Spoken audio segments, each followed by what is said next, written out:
학창 시절 관성의 법칙에 대해서 배웠을 것입니다. 외부에서 힘이 가해지지 않는 한 모든 물체는 자기 상태를 그대로 유지하려는 것을 우리가 관성의 법칙이라고 합니다.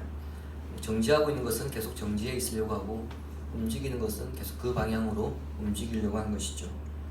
관성의 법칙을 제가 몸으로 절실히 경험한 적이 있습니다.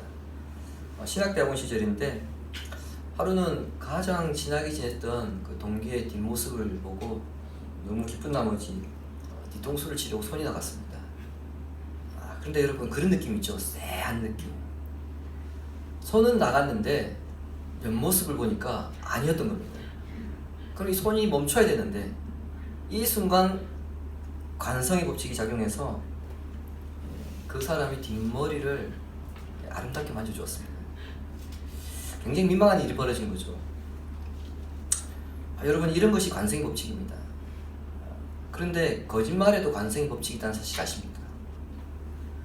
거짓말 역시 일단 관성의 법칙이 시작되면 이게 멈추지 아니하고 자체적인 운동력을 가지기 시작합니다. 마치 눈사람이 만들어지는 원리인데, 우리가 눈송이를 작은 걸 만들어서 계속 굴려서 큰 눈덩이를 만들듯이 거짓말도 속도가 붙기 시작하면은 다른 거짓말까지 이것을 빨아들여서 거대한 속력을 내게 됩니다. 마치 그 토네이도의 중심에 무중력 상태가 발생하여서 주위에 있는 모든 물체를 빨아들여서 공중으로 끌어올리는 것과 같은 그런 일들이 벌어집니다. 이처럼 거짓말의 관성의 법칙이 작용하여 속도가 붙으면 그 파괴력은 우리가 생각하는 그 이상을 넘어갑니다. 그래서 순식간에 도덕적 진공 상태, 윤리의 무중력 상태를 초래합니다. 거짓이 들키지 않기 위해서 계속해서 속이거나 심지어 더 큰 악이나 죄를 행하는 것을 서슴지 않게 되는 것이죠. 누구나 처음부터 거짓말을 하는 것은 아닙니다. 뒤에 어떻게 될지는 생각하지 않고 당장 눈앞에 있는 이 상황을 어떻게든 넘겨야 되겠다, 그런 생각이 앞서다 보니 거짓말을 하게 되는 것이죠. 그러므로 어떤 상황을 만나게 될 때 당장 그 위기를 넘기려 하는 것보다는 멀리 내다볼 수 있는 안목을 가져야 합니다. 그것이 지혜입니다. 이러한 지혜가 있으면 죄의 관성의 법칙을 극복할 수 있고요, 우리 삶에서 샬롬을 위한 준비를 할 수 있습니다. 그러므로 지혜 있는 성도가 되어야 하는데, 본문은 우리에게 요셉을 통하여 지혜가 무엇인지, 어떤 지혜가 참된 지혜인지를 가르쳐주고 있습니다. 브엘세바에서 가나안 땅을 떠나 애굽으로 떠나라는 하나님의 승인이 떨어진 이후 야곱 일행은 다시 브엘세바를 출발하였고, 그리고 며칠 걸려서 이제 애굽 땅 고센 지역에 거의 다다르게 되었습니다. 그때 인원이 70명이라고 27절에 언급하고 있고요, 8절부터 26절까지 그 70명에 대한 이름이 열거되어 있습니다. 15절에서는 레아를 통해 낳은 자녀손들이 33명으로 기록되어 있고요, 18절에서는 실바를 통해 16명, 22절에서는 라헬을 통해 14명, 25절에서는 빌하를 통해 7명, 이렇게 70명으로 밝히고 있습니다. 하지만 성경을 꼼꼼하게 읽으신 분들은 이 부분에 뭔가 맞지 않다, 이러한 의문을 가진 적이 있을 겁니다. 그게 뭐냐니까 숫자가 맞지 않다는 점입니다. 야곱에게는 레아를 통해 낳은 딸 디나가 있었습니다. 그런데 46장에 애굽으로 가는 그 이민자 명단에는 디나가 빠져 있습니다. 그럼 디나를 일단 포함시켜야 되겠죠? 그리고 17절에 보시면 야곱의 아들 아셀의 딸에는요, 세라가 포함되어 있습니다. 같은 여성입니다. 같은 여성인데 한쪽에서는 이 이름이 포함되어 있고 한쪽에서는 빠져 있습니다. 그리고 12절에는 엘과 오난의 이름이 기록되어 있는데, 엘과 오난은 애굽으로 이주하기 전 유다가 애굽에 있을 때, 가나안 땅에 있을 때 이미 죽었습니다. 더군다나 요셉과 그의 두 아들은 가나안에서 애굽으로 내려간 것이 아니라 이미 지금 애굽에 살고 있는 사람들이죠. 이들까지 제외해야 합니다. 그리고 사도행전에 보시면은 스데반이 공회 앞에서 설교를 하는데, 요셉이 사람을 보내어서 아버지 야곱과 온 친척을 애굽으로 초청한 사람의 숫자가 75명으로 그렇게 밝히고 있습니다. 자, 이 모든 점을 고려할 때에 야곱의 식구들 70명이 내려갔다. 여러분, 뭔가 좀 이상해 보이죠? 문제가 있어 보입니다. 그럼에도 70명이라고 강조하고 있는 것은 70이라는 숫자가 완전수로서 완전히 꽉 찬 상태를 가리키는 숫자이기 때문에 70을 강조하고 있습니다. 이 의미는요, 창세기 10장과 관련되어 있습니다. 창세기 10장에는 셈과 함과 야벳, 누군지 아시죠? 노아의 세 아들입니다. 노아의 세 아들의 후손들이 기록되어 있는데 그들은 나중에 열방의 조상이 됩니다. 자, 이것은 야곱의 애굽 이주를 단순히 한 가문에 일어난 것이 아니라 보편 역사적인 관점에서 바라봐야 한다는 것을 위해서 70을 강조했습니다. 무슨 얘기냐면요, 가나안에서 애굽으로 70명이 내려갔는데 그 창세기 10장의 열방들의 조상들이 70명입니다. 그거 의도적으로 맞춘 겁니다. 야곱이 고센 근처에 이르렀습니다. 그래서 본문 28절에 기록되어 있듯이 이제 유다를 미리 요셉에게 보내어서 우리가 이제 고센 땅이 다 왔다, 우리를 인도해 달라, 그렇게 요청합니다. 요셉은 야곱이 고센 땅에 거의 도착했다는 소식을 듣자 어떻게 해야 되겠습니까? 당연히 급히 마차를 타고 아버지에게로 달려갑니다. 요셉이 17살에 애굽의 노예로 팔려가서 이제 39살이 되었습니다. 22년 만에 부자간 극적 상봉을 한 것입니다. 자, 여러분, 22년 만에 극적 상봉을 했습니다. 어떤 만남이었겠습니까? 우리가 생각하는 대로 성경은 그렇게 표현하고 있습니다. 얼마나 반가웠던지 요셉은 아버지의 목을 끌어안고 한참 울었습니다. 그것도 부족하여서 다시 껴안고 울었으며 야곱은 요셉을 보는 순간 내가 이제 죽어도 여한이 없다, 그런 말을 합니다. 여기까지는 헤어진 가족들에게서 일반적으로 나타날 수 있는 그런 장면입니다. 자, 이제 현실적인 문제를 해결해야 합니다. 야곱의 가문은 애굽 왕 바로의 초청장을 받고 애굽으로 내려갔습니다. 바로가 요셉 때문에 기근을 잘 넘겼고요. 그리고 이 위기 가운데 애굽의 위상을 한껏 더 높였기 때문에 그 보답의 차원에서 야곱의 가문을 애굽으로 초청한 것입니다. 하지만 무슨 일이든 첫 단추를 잘 꿰어야 나머지 단추를 잘 깰 수 있듯이 비록 바로의 초청장으로 오늘날로 치면은 비자 면제받고 애굽으로 이주했다 할지라도 그 땅에서 완전히 정착하기 위해서는 합법적인 절차를 밟아야 합니다. 그렇게 해야 나중에도 문제가 없습니다. 요셉이 살아있는 동안에는요, 야곱과 그의 가족들이 살아가는데 별 어려움이 없을 것입니다. 하지만 요셉이 죽고 난 다음에는 상황은 달라지겠죠. 그러므로 자신이 죽더라도 후손들이 이 땅에서 살아가기 어려움이 없게 하기 위해서는 처음 정착하는 과정이 대단히 중요합니다. 특히 야곱의 가문에게는요, 애굽 사람들의 입장에서 볼 때에 두 가지 치명적인 약점이 있었습니다. 따라서 그것을 잘 해결해야 할 필요성이 있었던 것이죠. 자, 그렇다면 야곱 가문이 가졌던 치명적인 약점들이란 무엇인가 생각해 봐야 하는데요. 먼저는 그들의 직업이 목자였다는 것으로 생업이 목축업이었다는 겁니다. 바로가 그들을 초청할 때에는 야곱 집안의 사람들이 목축을 하는지 몰랐습니다. 창세기 45장 18절에 바로의 말이 기록되어 있습니다. 여러분, 성경 창세기 45장 18절 보십시오. 너희 아버지와 너희 가족을 이끌고 내게로 오라. 내가 너희에게 애굽의 좋은 땅을 주리니 너희가 나라의 기름진 것을 먹으리라. 그리고요, 오늘 본문 34절에는 애굽 사람은 다 목축을 가정히 여기나니 이렇게 되어 있습니다. 여러분, 45장 18절 말씀하고 오늘 본문 34절 말씀을 종합해보면은 어떻습니까? 바로가 만일 야곱 집안의 사람들이 목축을 하는 것을 알았다면 애굽 땅에 좋은 곳을 주겠다 이런 말을 했을까요? 하지 못했겠죠. 가장 가정하게 여기는 사람들인데 그 사람들한테 가장 좋은 땅을 줄 리도 없잖아요. 원래 좋은 땅은 누가 사는 곳입니까? 자기들이 사는 곳입니다. 제가 이전에 애굽 사람들은 자기네들 문화에 굉장한 우월감을 가지고 타 문화에 대해서는 배타적이고 미개하게 여긴다고 그렇게 말씀드린 적이 있습니다. 그 가운데 특별히 목축업은 더 가증스럽게 여겼습니다. 짐승을 기르는 것과 그리고 짐승을 잡는 것, 이것을 혐오스럽게 여겼습니다. 오늘날 관점에서야 그러한 태도가 굉장히 잘못된 것이고 그런 생각을 가진 사람들이 이제는 역공을 당하는 그런 시대입니다만, 당시에는 그렇지 않았습니다. 그렇기 때문에 그들의 직업이 목축업이다.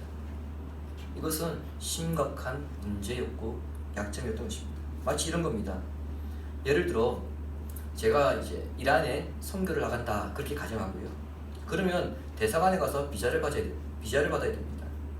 당연히 대사관에 가서 비자를 받기 위해서 인터뷰를 해야 되면 질문을 합니다. 당신 뭐 하는 사람이냐?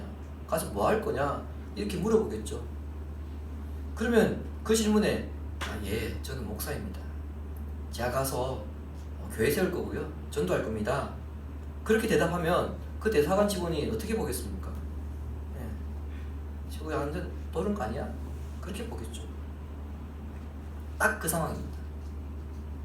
실제 중국이나 베트남과 같은 그런 공산권 국가나 이슬람권 국가로 선교를 나가는 분들은 본인의 신분을 선교사라고 밝히지 않습니다. 또 비자가 안 나오게 됩니다. 현지 사업하는 분들과 연결하여서 회사 직원이나 현지 대학교에 입학하여서 학생 신분으로 들어갑니다. 근데 당시에는 오늘날보다 더 폐쇄적인 사회였잖아요. 따라서 그들의 직업은 심각한 약점이 될 수밖에 없었습니다. 근데 이 문제가 여기에서 끝나지 않는데 심각성이 있습니다. 지금은 요셉이 애굽을 구한 영웅입니다. 따라서 요즘 젊은이들 사이에서 유행하는 말이 있거든요. 요셉 하고 싶은 거 다 해. 지금 그런 말을 듣는 시대입니다. 하지만 흉년이 끝나고 요셉의 역할이 지금보다 더 약화될 때, 그리고 요셉이 목자의 아들이며 그의 가문이 목축업을 한다, 이런 말이 퍼지게 된다면 여러분 어떻게 되겠습니까? 요셉을 견제하는 세력들, 특히 이방인에 대해서 적대감을 가지는 국수주의자들에게는 여러분 당연히 이것은 좋은 먹잇감입니다. 따라서 그의 정치적인 영향력도 약화될 수밖에 없죠.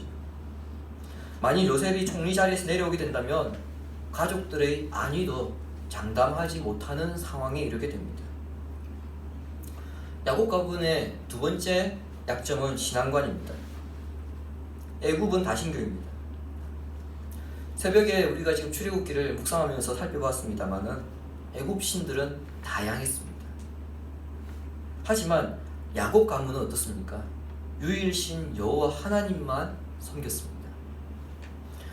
다신교와 유일교는요, 여러분 상극 중의 상극입니다. 결코 섞일 수도 없고요, 서로 받아들일 수도 없습니다. 다신교를 믿는 사람들에게 유일신을 받아들이라 어려운 것이고요, 유일신을 섬기는 사람들에게 다신교를 받아들이라 어려운 것이죠. 오래전 하나님께서 갈대아 우르에서 아브라함을 가나안으로 이끌고 오셨습니다. 제가 지난주에도 말씀드렸는데요, 여기에는 목적이 있습니다. 조상 대대로 우상을 섬기며 살아왔던 집안에 살아왔던 그 아브라함을 통해서 하나님만을 예배하는 새로운 한 민족을 창조하기 위해서 아브라함을 가나안으로 이끌고 왔습니다. 그런데 야곱이 애굽 땅에 거주하게 된다면 특히 신앙적인 문화와 여러분 충돌하지 않을 수 없습니다. 종교적인 충돌은요, 이념의 충돌보다 사회적으로 더 큰 문제를 야기하기 때문에 유일신 여호와 하나님을 섬기는 야곱에게는 이것이 치명적인 약점이었습니다. 이것이 애굽으로 내려온 야곱과 그의 가족들이 처한 상황이었고요, 위기였습니다. 하나님께서 애굽으로 가라고 하셨습니다. 그리고 내가 너희와 함께 하겠다 약속하셨습니다. 그런데 애굽 땅에서 하나님의 백성으로서 살아가야 하는 것은 오롯이 야곱과 그의 가족들의 몫입니다. 이것은 우리도 마찬가지입니다. 그럼 성경을 보시면 하나님께서 우리에게 이러한 약속을 주셨습니다. 두려워하지 말라. 내가 너와 함께 할 것이다. 놀라지 말라. 내가 너의 하나님이 될 것이다. 너를 굳세게 할 것이고 너를 도와줄 것이며 나의 오른손으로 너를 붙들 것이다. 이렇게 약속하셨는데요. 정작 이 죄로 가득 찬 세상에서 살아가야 하는 것은 우리의 몫입니다. 그래서 주님은 제자들에게 보라, 내가 너희를 보냄이 양을 이리 가운데로 보냄과 같도다. 그러므로 너희는 뱀같이 지혜롭고 비둘기같이 순결하라. 이렇게 말씀하셨습니다. 야곱의 상황에서도 애굽이라고 하는 거대한 악이 관영하는 세상에서 순결한 하나님의 백성으로 살아가기 위해서는 지혜가 필요했습니다. 그렇기 때문에 요셉은 야곱의 가족들을 모아놓고 바로 앞에 서게 될 텐데 바로가 이런 질문을 할 것입니다. 그 질문에 이렇게 답하십시오. 미리 예상답을 알려주고 있는 것입니다. 여러분 어떻게 생각하십니까? 바로와의 첫 대면을 해야 할 겁니다. 근데 목축업을 하는 사람입니다. 이것을 밝히자니 우리를 얕볼 것 같고 또 요셉에게 또 폐를 끼치지 않을까. 굳이 이 좋은 분위기를 우리가 목자라는 사실을 밝힘으로써 깰 필요가 있겠나. 그런 마음에 대충 둘러대는 것이 좋을까요? 아니면 이 화기애애한 분위기에 찬물을 그냥 확 끼얹더라도 목자라는 것을 정확하게 밝히는 것이 좋을까요? 제가 45장을 설교하면서 하나님께서 요셉을 통해 고센 땅을 준비해 놓으셨다는 것과 왜 야곱 가문을 애굽으로 불러내리셨는가에 대해서 이미 말씀을 드렸기 때문에 당연히 찬물을 끼얹더라도 자신들이 목자라는 것을 밝혀야 한다 이렇게 생각하실 겁니다. 하지만 실제 우리가 그 상황에 놓이게 될 때에 우리는 그렇게 대답하지 못했던 적이 많지 않았습니까? 그래서 우리가 실제 그런 비슷한 상황에 처했을 때에 우리는 핑계거리를 찾고 어떻게 둘러대야 하나 그것을 고민했던 경험이 있을 줄 압니다. 이게 지금 남의 이야기이기 때문에 당연히 그렇게 답을 해야지 우리는 쉽게 생각하는 것입니다. 요셉은 아버지와 그의 가족들에게 정면 돌파할 것을 가르칩니다. 34절을 보십시오. 당신들은 이르기를 주의 종들은 어렸을 때부터 지금까지 목축하는 자들이온데 우리와 우리 선조가 다 그러하니이다 하소서. 우리는 대대로 목축을 하는 사람들입니다. 이 대답에는 두 가지 의미가 내포되어 있습니다. 하나는 상황이 어떻게 되든 지금 웃음꽃을 띠고 있는 바로와 그의 신하들의 얼굴을 정색하게 만든다 할지라도 거짓이 없는 정직을 말하고 있다는 의미고요. 다른 하나는 조상 대대로 이 일을 하고 있기 때문에 우리는 성실한 사람들입니다. 그런 의미입니다. 즉 요셉이 가르쳐준 말은 거짓이 없고 정직하고 성실한 말이었습니다. 이것이 당장의 위기를 넘기기보다 멀리 내다보는 요셉의 지혜였습니다. 야고보서 3장에는 세상에는 두 종류의 지혜가 있다 그렇게 가르칩니다. 하나는 세상의 지혜이고요. 다른 하나는 위로부터 난 지혜입니다. 세상의 지혜가 무엇인가? 야고보서 3장 14절 15절입니다. 그러나 너희 마음속에 독한 시기와 다툼이 있으면 자랑하지 말라. 진리를 거슬러 거짓말하지 말라. 이러한 지혜는 위로부터 내려온 것이 아니요 땅 위의 것이요 정욕의 것이요 귀신의 것이니. 땅 위의 것이란 세속주의를 말합니다.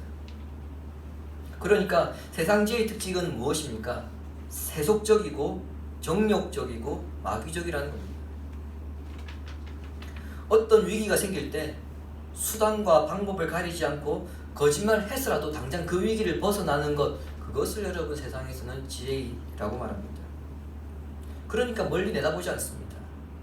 실제 어떻게 해서든지 당장 이 위기를 잘 넘기는 사람을 세상은 뭐라고 말합니까? 저 사람 지혜 있다, 참 재치 있다, 그런 말을 합니다. 반면에 위로부터 난 지혜에 대해서는 17절에서 말씀하고 있습니다. 17절을 함께 읽겠습니다.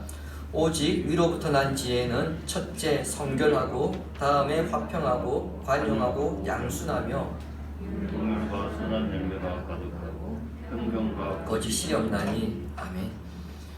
위로부터 난 지혜라고 하는 것은 하나님께로부터 받은 지혜로서 이러한 지혜의 특징은 선한 열매가 나타나고 편견과 거짓이 없다는 겁니다. 이런 점에서 위로부터 난 지혜는 세상의 지혜와 정반대입니다. 세상의 관점에서 볼 때는요, 어떤 사람들입니까? 답답한 사람들이고요, 융통성 없는 사람들입니다. 세상의 지혜에서 볼 때, 세상의 지혜의 관점에서 볼 때 위로부터 난 지혜는 어떤 거냐? 괜히 긁어 붓으로 만드는, 그렇게 보입니다. 왜냐하면 당장 눈앞에 있는 것을 바라보는 것이 아니라 멀리 바라보기 때문에 그렇습니다. 성경은 우리에게 한결같이 위로부터 난 지혜를 따를 것을 요구합니다. 잠언 11장 3절을 보시기 바랍니다. 정직한 자의 성실은 자기를 인도하거니와 사악한 자의 패역은 자기를 망하게 하느니라. 아멘. 이런 점에서 요셉은 위로부터 난 지혜, 즉 하나님께 받은 지혜를 야곱에게 지금 전달하고 있습니다. 그것이 위험 요소가 아니라, 그것이 우리에게 약점이 아니라 우리의 약점을 오히려 밝히는 것, 이것이 최선의 길이라는 겁니다. 그가 이러한 지혜를 갖추고 알려줄 수 있었던 것은 요셉은 항상 하나님이 하실 일을 바라보고 살아왔기 때문이죠. 그의 삶의 자세를 하나님께서 귀하게 여기셨고요, 하나님께서 요셉과 함께 하셨고, 또 요셉으로 하여금 지혜로운 인생을 살게 하셨습니다. 주님이 사랑하신 성도 여러분, 역사를 영어로 우리가 히스토리 그렇게 말합니다. 여러분 자주 들으셨을 텐데요, 히스토리, 이것을 우리는 그의 이야기라고 그렇게 말합니다. 여기서 그는 하나님을 가리키죠. 하나님이 써내려가는 이야기, 이것을 우리는 역사라고 이야기합니다. 하나님께서 주권자이시고 인류 역사를 이끌어 가시기 때문이죠. 그 역사 안에 우리 인생이 존재하고요, 지난주의 말씀에서도 살펴보았듯이 우리는 이런저런 결정을 하기도 하고 또 이런저런 위기의 순간을 맞이하기도 합니다. 이는 우리 인생이 하나님 손 안에 있다는 것을 의미합니다. 이 사실을 깨달으면 세상의 지식이나 세상의 지혜나 지식을 간구하거나 부러워하지 않고요, 하나님의 지혜를 구하게 됩니다. 왜냐? 세상의 지혜나 지식이 결국에는 헛되다는 것을 알게 되기 때문입니다. 사람이 당장 눈앞에 벌어진 일을 해결하려 하고 그 위기를 넘기려 하는 것은 그 일들이 하나님께 속한 것이 아니라 이 땅에 속한 것이라고 생각하기 때문입니다. 그래서 어쨌든지 그냥 이 순간만 잘 넘기면 돼, 이런 생각을 한 거죠. 우리는 세상 사람들과 달리 하나님이 살아계시다는 것과 그분이 선하시다는 것을 우리는 믿습니다. 그렇다면 살아계시고 선하신 하나님께서 이끄시는 백성들의 미래 또한 선하게 될 것입니다. 이 모든 것을 인정한다면 하나님을 경외함으로 위로부터 내려온 지혜를 사모하며 그렇게 살아가는 인생이 되어야 합니다. 당장 좋은 결과를 내게 하는 세상의 지혜가 더 좋은 선택인 것처럼 분명 우리는 보일 수 있습니다. 그리고 당장 이 위기를 넘기는 것, 그리고 당장 나를 잘 살게 하는 이 세상의 지혜가 더 필요한 것처럼 그렇게 느껴질 수 있습니다. 하지만 그 길을 따르기보다 당장은 더딜 것 같고 내가 손해보는 것 같고 또 돌아가는 것 같지만 정직하고 성실한 삶을 또 걸어갈 때에 나중 결과가 더 아름다운 지혜로운 인생이 될 것입니다. 근본을 귀하게 여기는 것보다 하나님의 지혜를 더 귀하게 여기시고 성령님을 의지하여서 그 지혜 주시기를 간구하시기 바랍니다. 그리하여 구하는 자에게 넘치도록 주시는 하나님의 지혜를 얻어서 인생의 모든 문제를 지혜롭게 풀어가는 복된 성도가 되기를 예수님의 이름으로 축원합니다.